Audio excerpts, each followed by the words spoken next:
중요한 포인트는요. 사실은 후보 검증이거든요. 그러니까 어떤 사람을 후보로 내세울 거냐. 왜냐하면 지난번에 더불어시민당의 이제 조정훈 의원의 케이스 같은 경우, 그 다음에 지금 양정숙 의원도 개혁신당으로 갈 가능성이 높다라는 전망이 나오고 있고, 이분은 어쨌든 지난 고소고발 사건들도 있었고요. 결국엔 지금 무소속으로 남아있는 이런 상황인데요. 이러지 않으려면 후보 검증이 굉장히 중요한데, 이 후보 검증을 어떻게 할 거냐. 이게 또 중요한 포인트이고, 또 의원님께서 지금 또 인재 영입 맡고 계셔가지고요. 이 부분은 어떻게 지혜롭게 풀어가야 될까요? 그거는 두 가지 과정을 거쳐야 될 것으로 보여집니다. 네. 우선은 이제 각 당에서 아직 협의를 진행을 해야 됩니다만, 네.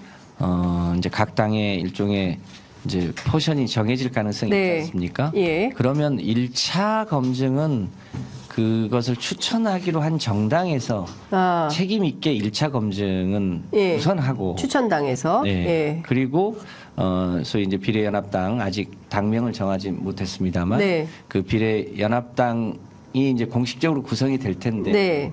그 구성된 그 당에서 네. 이제 각 당에서 추천한 분들에 대한 책임 있는 검증은 사실은 그 단위에서 네. 최종적으로 해줘야 네. 합니다. 그래서 만약에 그 안에서 정한 룰에 따라서 좀 후보로서의 검증이나 예. 자질이나 여러 가지 요소들이 부적합하다고 하면 예. 해당 이제 그분을 추천하신 정당에 이제 소위 재추천을 의뢰할 수도 있겠죠. 예. 그래서 그것을 역산해서 보면 창당 작업은 좀 속도감 있게 추진을 하고, 네. 그 창당하는 과정에서 네. 각 당은 뭐랄까 빠르게 협의해서 후보 추천 작업들을 거치고, 네. 최종적으로는 이제 새로 만들어지는 네. 일종의 비례연합당에서 최종적인 책임을 져야 되지 않겠습니까? 네. 그래서 거기서 다시 뺏겠다고 오른 시간까지 감안해 보면, 네. 창당도 좀 속도감 있게 해야 되고, 네. 후보의 추천과 검증도 각 당에서 1차, 예. 또 이 비례연합당에서 2차 예. 검증을 해서 예. 최종적으로는 비례연합당의 후보로 나가는 거기 네. 때문에, 네. 거기에서 이 검증도 충실하게 할 수 있도록 그 내에 이제 일종의 검증 기구를 잘 네. 만들 필요가 있는 거죠. 예. 지난번에도 보니까 시간이 없어가지고 하루 이틀 사이에 막 후루룩 해버린 이런 측면이 있어서 제일 중요한 거는 일찌감치 후보 검증을 철저하게 하는 것이다. 네. 그리고 또 중요한 포인트는 당선 가능성 아니겠습니까? 비례 경우에는 그게 없겠네요. 네, 당선 가능성 문제라기보다는 이제 그 후보의 추천이 적절하냐, 그분이 이제 의원이 됐을 때 그 분야를 얼마만큼 잘할 수 있는 분이 추천됐느냐, 예. 이런 부분에 대한 이제 국민의 평가가 있겠죠. 네. 오히려 중요한 거는 예. 그 시기에 그 비례연합정당에 대한 일종의 국민적 지지를 네. 얼마나 확보할 수 있도록 할 거냐. 네. 특히 아무래도 이제 가장 큰 맏형 역할을 해야 되는 민주당을 네. 지지하시는 분들이 어느 정당이 비례연합정당이야, 이거를 네. 쉽게 찾을 수 있어야 되잖아요. 네, 왜냐하면 예. 기호가 달라지는 거기 때문에. 네, 네. 그래서 이제 그 부분에 대한 홍보 이런 것도 중요한데, 네. 지금 선거법상 타당 선거운동을 못하게 되어 있는 거거든요. 예, 그러니까 그렇죠. 각 당이 이 선거운동을 하면서도 소위 이제 자신을 추천한 모당하고의 관계를 네. 잘 알려서 예. 그 각각의 지지자들이 예. 그 비례연합정당을 투표할 수 있도록 일종의 뭐랄까 연합 네. 전술이라고 해야 예, 될까요? 예. 그걸 잘하는 게 중요하겠죠. 그러니까 예. 그 비례연합정당의 예. 지지율을 높이는 이런 게 필요해 보입니다. 근데 지금 조국 신당이 이제 뜨기로 했기 때문에 민주진보 진영 입장에서 보자면 조국 장관의 그 신당이 지금 비례연합당의 경쟁 상대가 될 수도 있지 않을까요? 그러니까 과거에 더불어시민당과 열린민주당의 경우처럼 그 두 당이 경쟁하는 관계가 될 수 있을 텐데, 지난 선거에서는 어땠습니까? 뭐 더불어시민당을 더 많이 지지했습니까? 열린민주당이죠. 열린민주당을 더 많이. 그때 열린민주당은 5점 몇 %를 했다는 것 같고요. 네. 저희 당 입장에서는 당연히 더불어시민당에 대한 홍보를 적극적으로 했고 4년 전 기억을 더듬어 보면 네. 당시 열린민주당이 한때 10%대 지지까지 올라간 적이 있었습니다. 열린민주당이요? 네. 네. 그리고 이제 최종적으로는 5%대 낮아졌습니다만 아마 뭐 현재 상황은 알 수 없습니다만 저희가 비례연합정당을 만들면 당연히 민주당은 그 비례연합정당에 민주당 지지자들이 투표해 줄 것에 대한 간접적 홍보를 하게 되지 않겠습니까? 예. 그랬을 때 지난 4년 전과 비추어 본다면 조국 전 장관은 5% 정도? 그건 알 수 없죠. 네. 예. 어쨌든 캠페인 전략에 따라서 어떻게 될지는 좀 지켜보도록 하겠습니다. 그 의석수 조율은 어떻게 되고 있다고 봐야 될까요? 협상 과정에서 다 설명을 드릴 수는 없겠지만 제가 들리는 소문으로는 어느 정치 집단이 10석을 제안해서 지금 장사하는 거냐라는 비판도 있었다라는 얘기가 흘러나오기는 합니다. 처음 들어봅니다. 예, 기자들 사이에는 그런 소문이 좀 돌고 있습니다. 그래서 의석수 배분이 협상이 쉽지 않은 모양이다, 난항인가 보다, 이런 얘기도 이제 있어요. 협상을 시작하는 단계니까 그거는 좀 과한 어측입니다. 네, 과한 얘기인 것 같습니다. 예, 알겠습니다. 사실 준위성정당 이라고 이재명 대표도 지난 저 연설문에서 기자회견문에서 입장을 밝혔고, 아니 위성정당이면 위성정당이지 준위성정당은 또 뭐냐, 이제 이런 비판이 국민의힘으로부터 나온 것도 사실입니다. 개혁신당이 새로운 노선을 정했으니 본인들은 위성정당 심판이다, 이제 이런 얘기를 하고 있습니다. 이 위성정당을 어쩔 수 없이 만들 수밖에 없는 측면을 이해를 해달라고 얘기는 하지만 여전히 이에 대한 비판이 있는 것도 사실인 것 같고, 개혁신당이 이렇게 치고 들어올 때 경우에 따라서는 민주당의 선거 전술에 좀 위험, 이것은 국민의힘도 마찬가지일 것 같긴 합니다만 어떻게 보십니까? 3자 구도가 됐을 때 선거 전망을 어떻게 하세요? 잘 아시겠습니다만 우리 이 국회의원 선출 방식이 단순 다수 소선거구제잖아요. 네.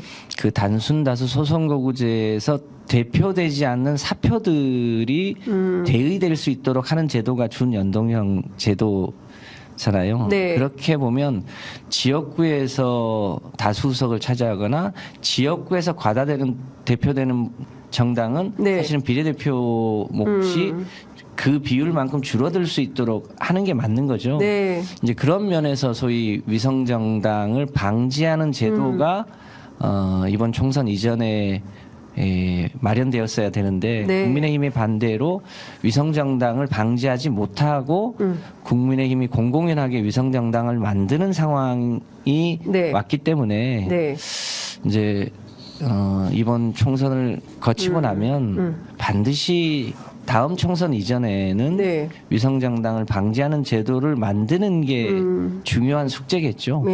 그래서 지역에서 일정한 이 득표가 혹은 국회의원 배출이 가능한 정당은 당연히 위성정당을 만들지 않아야 되고 지금 제3지대 개혁신당은 지역에서 당선될 가능성이 사실은 굉장히 낮은 게 사실이잖아요. 그러니까 그 정당은 위성정당을 만들 이유가 없는 거죠. 그러니까 그분들이 그렇게 비판하는 건 좀 안 맞는 거고 만약에 비판을 하려면 위성정당 방지법을 반드시 만들자. 그 국민의힘도 민주당도 그것에 대해서 동의해라. 이렇게 캠페인을 하는 게 맞는 방식 아니겠습니까? 그래서 저희가 23대 총선에서는 반드시 위성정당 방지법을 만들어서 이와 같은 소위 누구는 칼을 들고 누구는 그 칼을 막기 위해서 무슨 방패나 냄비 뚜껑이라도 막는 이런 불편한 방식이 재현되지 않도록 제도화하는 게 새로운 숙제겠죠. 22대 총선에 당선되시면 이 법을 가장 먼저 적극적으로 선거제도 개혁을 서두에 좀 해야 되지 않을까라는 생각이 좀 드네요. 근데 저희가 이제 그 비례연합정당에 참여하는 정당의 총수가 현재 윤석열 정부의 거부권을 넘어설 수 있을 거냐에 따라서 좀 변수가 있지 않겠습니까? 네. 그러면 이제 저희가 최대 의석을 확보하기 위한 노력을 해야 되는 거고, 만약에 그게 여의치 않으면 네. 이제 뭐랄까 정권을 바꿔서 네. 거부권을 행사하지 않는 정부가 등장했을 때 제도화하는 방법이 있을 수 있겠죠. 네. 사실 이제 선거가 한 2달도 안 남은 한 50여일 남았기 때문에 굉장히 바쁜 상황인데요. 당명도 아직 못 정하고 대표도 누가 할지 아직 안 정해진 것 같아요. 이거는 언제쯤 결정이 될까요? 이제 제가 맡고 있는 일이 그 일을 아니어서. 인데. 아, 그래요? 이건 이제 창당의 아주 실무적인 일입니다. 예. 정치 협상 테이블이 있고, 네. 정책 협상 테이블이 있고, 네. 창당에 대한 실무 준비 테이블이 있는데, 네. 예. 그 실무 준비 테이블도 이제 곧 이제 작동을 할 예정입니다. 아, 예. 근데 이거는 이제 누가 참여하든 참여하지 않든 기왕에 민주당이 주도해서 만들겠다고 한 거니까, 네. 이거는 이제 역산해서 시간이 정해져 있는 거죠. 네. 3월 20일까지 네. 후보를 등록해야 합니다. 네, 3월 20. 20. 네. 그러면 후보 등록. 후보들이 확정되더라도 그 후보들이 준비해야 될 서류들이 있을 거 아니에요. 그렇죠. 그러면 후보의 확정일은 그거보다 조금 더 빨라야 되죠. 그리고 그 후보를 검증하고 그렇죠. 심사해야 되는 시간도 있는 거잖아요. 예. 이제 그렇게 따져보면 창당을 늦어도 2월 말까지는 창당해야 합니다. 2월 말에는 창당해야 된다. 네. 오늘이 2월 14일입니다. 오늘. 네, 한 2주 정도밖에 안 남았어요. 2주 정도면 뭐 창당의 실무 작업은 할 수 있어요? 있습니다. 아, 그래서 창당 전문가들이죠. 네. 네. 그래서 뭐 이제 창당을 하면 그때부터 이제 우리 정당이 아니라 저당, 비례연합당이 되겠습니다만 그 창당까지를 일종의 뭐랄까 인크리팅 해주는 그런 역할은 해야 되지 않겠습니까? 네. 그래서 이제 그거를 역산해서 이제 설계하고 있고 또 그 작업 역시 비례연합정당에 참여하는 주체들하고 같이 상의해서 하되 기본 실무는 이제 민주당이 뭐랄까 돕는 그런 일은 이제 주도적으로 서비스를 해야 되겠죠. 당명은 뭘 좀 생각하고 계세요? 그 당명을 우리가 정할 수 있는 게 아니라 그 이제 정치 협상 테이블이나 실무 테이블에서 또 논의해서 정해야 되지 않겠습니까? 아, 그렇군요. 두 가지 숙제입니다. 그 참여한 주체들이 그 당명에 동의해야 되는 대목이 있고 아무래도 민주당의 지지자들이 가장 많기 때문에 아, 이게 민주당이 주도적으로 만든 그 정당이구나라고 하는 느낌을 우리 국민들이 쉽게 가질 수 있어야 되는 이 두 가지 측면을 잘 조화하는 당명이어야겠죠. 예. 뭐 좀 생각해둔 단어 이런 거 있으신가요? 더불어자도 들어가야 될 것 같고 민주자도 들어가야 될 것 같고 지금 저 참여한 당들은 뭐 이제 녹색도 있고 진보도 있고 진보. 그러니까 이제 그런 것들을 잘 조합해 봐야겠죠. 네, 더불어, 민주, 녹색, 정의, 진보. 어렵습니다. 이걸 다 합치면은 무슨 당명이 나올지. 연합. 연합당 뭐 이렇게 될 수도 있겠다라는 생각이 좀 듭니다.